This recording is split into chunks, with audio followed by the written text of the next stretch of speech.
So this is chapter 11, reactions of alcohols. Types of alcohol reactions are under here. There's dehydration to alkene, oxidation to aldehyde to ketones, substitution to form alkyl halides, reductions to alkanes, esterification, tosylation, and Williamson synthesis of ether. If we look at those reactions, in terms of reaction, there's this table 11.1, and essentially you're reacting alcohols with whatever the type of reaction you're getting the product. So if you do dehydration, you're going to get alkenes, oxidation, ketones, aldehydes, acid, substitution, alkyl halides, reduction, right? Alkanes, esterification, making esters, tosylations, and then ethers. Oxidation state. So under inorganic chemistry, the definition of oxidation is essentially a loss of electrons. Reduction is therefore a gain of electrons. In organic chemistry, an oxidation is a gain of oxygen, O2, X2, or a loss of H2. Reduction, therefore, is the opposite of that, so gain of H2, loss of O2, and loss of X2. Neither the gain or loss of proton, water, OH, HX, etc. is neither an oxidation or reduction. It has to be oxygen, X2, or H2. So if we look at oxidation states, right, so if we're going from alkane, there's no oxygen in it, so has a zero oxidation state, right? Now, if you oxidize it, so adding oxygen, right, this becomes a primary alcohol. If you oxidize that again, right, you're going to have two bonds to the oxygen. This will be your aldehyde. If you oxidize that again, that will be the carboxylic acid. So as you're going from left to right, your oxidation state increases. You can do the same thing where you're, so in this case you had an alkane in which all of your three bonds to the carbon, aside from the alkyl chain, is H. Now if you have two hydrogens and one R group, if you oxidize this, you're going to get to the secondary alcohol. Oxidize this, you're going to go to a ketone. And that's it. There's nothing further because you can't further oxidize this anymore. There's no hydrogen here, so you can't even go to the carboxylic acid state. Now if you have an alkane where you have one H and the rest are just alkyl group, you can oxidize and you'll generate the tertiary alcohol, but then there's no more oxidation, further oxidation. Now if you go in the reverse direction, this is all a reduction. Oxidation of secondary alcohol. So secondary alcohol becomes a ketone in oxidation. Traditional oxidizing agents are chromium-based reagents such as sodium dichromate and H2SO4. Active reagent is H2CrO4 or HCrO minus, 4 minus. There's a color change in this process from orange to greenish blue, and chromium is very toxic, so it's difficult to dispose. Here's examples. Here's a secondary alcohol. If you're using the sodium dichromate, it's a sulfuric acid, you get to the ketone. Here's cyclohexanol, you'll get to the ketone. So how do you form the reactive species? So you have sodium dichromate in aqueous sulfuric acid, and so if you react that, you're going to get, right, chromic acid, and you're going to get two equivalents of chromic acid, shown here, sodium as well as HSO4 minus. You can produce that, and that will be your oxidizing agent. You can also use chromium trioxide in the presence of aqueous H2SO4, and that'll generate the chromic acid. This will then deprotonate and generate the acid chromate ion. So in terms of this reaction, the oxidation reaction, you start off with your alcohol and you're reacting it with chromic acid. So they're not showing how you're forming the chromate ester here. Let me draw electrons in. Sorry, those are my electron dots. Okay, so the first thing that happens is this becomes protonated, right? This is an acid. So it'll protonate the alcohol so that then you have an intermediate, which I'll draw up here. R up there, H, and then OH.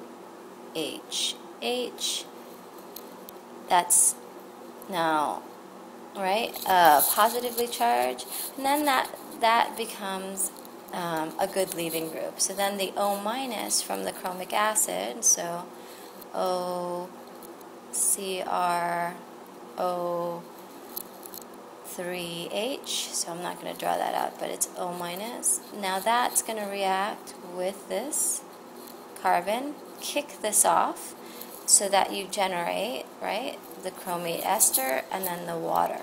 Okay, so once you generate that, the mechanism is shown here. You eliminate that chromate ester, and then you oxidize the carbonyl carbon, so you have that water that's generated, right? That'll pluck off that proton. Electrons will go here, electrons will go to the chromium, into the oxygen, and then you generate your ketone with protonated water and then chromium. If you oxidize primary alcohols to carboxylic acids, right, so you're using the same chromium sodium dichromate, it will take this primary alcohol, bring it all the way up to the acid. It won't stop to the in-between, which was which would have been the aldehyde, so it'll go all the way up to the acid. And the mechanism is similar. Pyridinium chlorochromate, or PCC. This is a complex of chromium trioxide, pyridine, and HCl. Oxidizes primary alcohols to aldehydes, whereas the previous sodium dichromate goes all the way up to the carboxylic acid. This can stop to the aldehyde, and this will oxidize secondary alcohols into ketone. Here is pyridinium chlorochromate. So again, primary alcohol in the presence of chromium oxide, it'll generate the aldehyde. So here's an example of heptan-1-ol, PCC, and CH2Cl2 is just a solvent, dichloromethane, and it'll generate the aldehyde.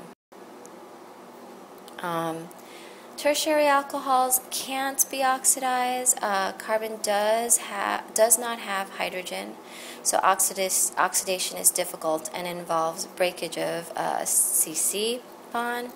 Chromic acid test is for primary and secondary alcohols because tertiary alcohols obviously don't react. So sodium hypochlorite, NaOCl, right, in the presence of water, will take your alcohol and oxidize it to a ketone. This is just bleach, essentially, and it can essentially oxidize alcohols. Swern oxidation, which is another reagent that allows for you to oxidize here, for example, primary alcohol into an aldehyde. Dimethyl sulfoxide with oxalochloride will oxidize primary to aldehydes, secondary to ketones. And this is just solvent, dichloromethane and triethyl ammonia. There's also the Des-Martin periiodinane, or DMP. Here's your DMP reagent, so you're going to have to know that structure, and essentially it will take primary alcohols and react them up, oxidize them up to the aldehyde and not to the carboxylic acid. If it's a secondary, it'll oxidize to the ketone, and then you'll generate the reduced form of the DMP and 2-acetic acids. What's good about this is that it's done under mild conditions, room temperature, neutral pH, and gives great yields. So in terms of problem, you have cyclopentanol going to cyclopentanone, and they're asking what's the most appropriate method to do that. So you can have, now we've talked about a whole bunch of oxidation reagents we could use, right? The sodium dichromate in sulfuric acid, chromium trioxide, you can use PCC or SWERN, and all the other ones that we've discussed. So you can choose many, and either one would be fine. Now, if you're asked to take 2-octene-1-ol and form 2-octanol, shown here. So in this case, you want to use an oxidizing agent that doesn't over-oxidize, because this is a primary alcohol. So you would use, right, PCC, DMP, or SWERN. You don't want to use the other reagents, more strongly oxidizing reagent like sodium dichromate or CrO3. Biological oxidation. So the liver produces a protein called alcohol dehydrogenase. It's an enzyme that catalyzes the oxidation of ethanol. The oxidizing agent is NAD+. Ethanol oxidizes to the acetaldehyde, then acetic acid, which is a metabolite. And so if we look at enzymatic oxidation, here's NAD+. It'll react in the presence of your enzyme and your ethanol, right? And that ethanol will get oxidized into the aldehyde and essentially form NADH. Again, that acetaldehyde in the presence of water and NAD+, another amount of NAD+, with another enzyme, and it'll oxidize that all the way up to acetic acid. There is also biological oxidation of methanol to glycol. Methanol oxidizes to form formaldehyde, then formic acid, which is more toxic than methanol. And so you can take methanol, oxidize to the formaldehyde, oxidize that to the formic acid. And so ethylene glycol oxidizes to oxalic acid, which is also toxic. So in that reaction, you have ethylene glycol, right? It's a diol. You're going to have two equivalents of oxidation, so you're going to form the dialdehyde, and then all the way up to the oxalic acid. So if you don't want this to be forming, you're treated for poisoning by formic acid or oxalic acid is to actually add an excess of ethanol. So alcohols can serve as nucleophiles, right? So you have those two electrons on the alcohol. As long as you have a strong electrophile, you'll have reaction, right? Once you form that bond, you can have another equivalent of that alcohol, just deprotonate, neutralize it, so you generate the ether. So alcohols are weak nucleophiles, alkoxides are strong nucleophiles. New OC bond forms and OH bonds. So alcohols can also serve as electrophiles, right? So if it's reacting with HBr, it's a poor electrophile, so that it'll get protonated, right? And then bromine will attack and then kick off as water. So alcohols are also weak electrophiles because OH minus is not necessarily a good leaving group. So in the presence of acid, it always gets protonated, and then it converts it to water, which is a So alcohols can also react with para-toluene sulfonic acid. Again, this is an acid. And so this will serve, right, in the reaction. Hold on. This will, right, the alcohol OH is not a great leaving group, but this is an acid, so this will pluck off that hydrogen, right, from that, kicking the electrons to the O, so that you generate ROHH. This becomes a good leaving group, and then O, and then O, S, double bond O, double bond O. Sorry, please bear with me here. I'm having difficulty drawing things out because I'm not quite used to doing this using my finger. So here's your OSO, O, S double bond O, rests the tosylate. That will then, right, react with this, kick this off, generating the alkyl tosylate and water, right? So tosylates are really good leaving groups. So once you take your alcohol, and then I'm not going to do that again, and react it with tosylchlorine, get the tosylate on, so then you can do nucleophilic substitution. This kicks off, so this would be an SN2, so that you have nucleophile attached. It can also undergo elimination in the presence of a base, right? It'll pluck off that hydrogen and then kick this off. This would be E2, SN2 above here, to generate your alkene.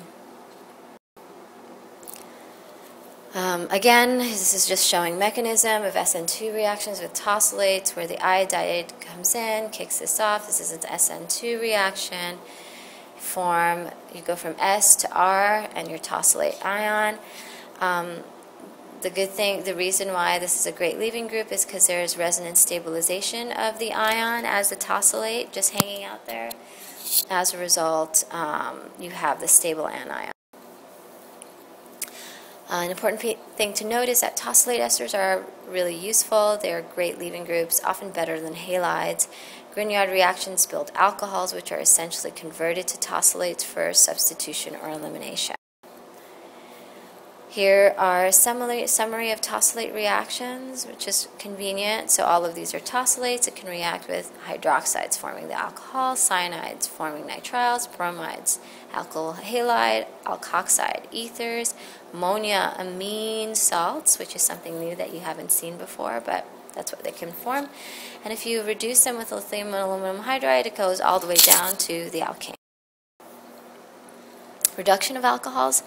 So you can dehydrate with concentrated H2SO4 and then add H2, right? So we've seen this reaction before, where this then gets protonated with the H2SO4 and then eliminates to form the cyclopentene, or in this case because we're starting off at cyclopentanol, and then you can just add H2 in the presence of platinum, and that will take that double bond down all the way.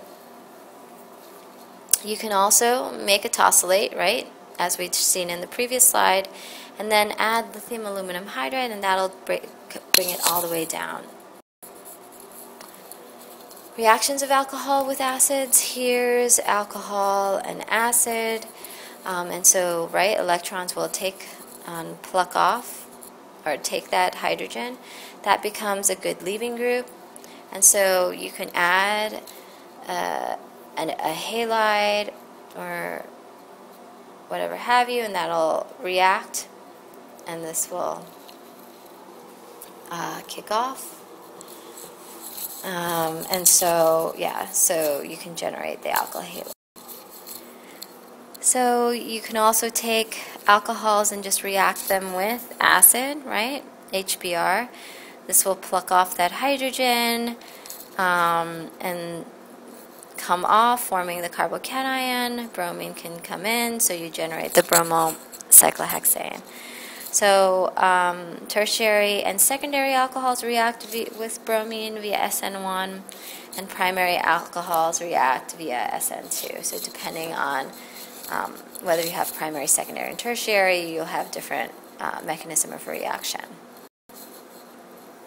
SN1 mechanism, we've seen this before. Again, electrons from your oxygen will protonate, Br, electrons will go to the Br, generating your water. This will then kick off, forming that carbocation, and then bromine will kick back in, forming the alkyl bromide. SN2, on the other hand, will protonate, and then once it's protonated, the Br will attack and then it'll release at the same time, and you change the stereochemistry. Or it inverts it. It undergoes Weldon inversion. An important thing to note here is that memorizing all these mechanisms is not the best way to study this portion of the material. Depending on the substate, the reactions can go by more than one mechanism. So you want to do as many problems as possible and consider each individual case to propose a likely mechanism. And so I'm going to end here, and we'll continue on with the next half.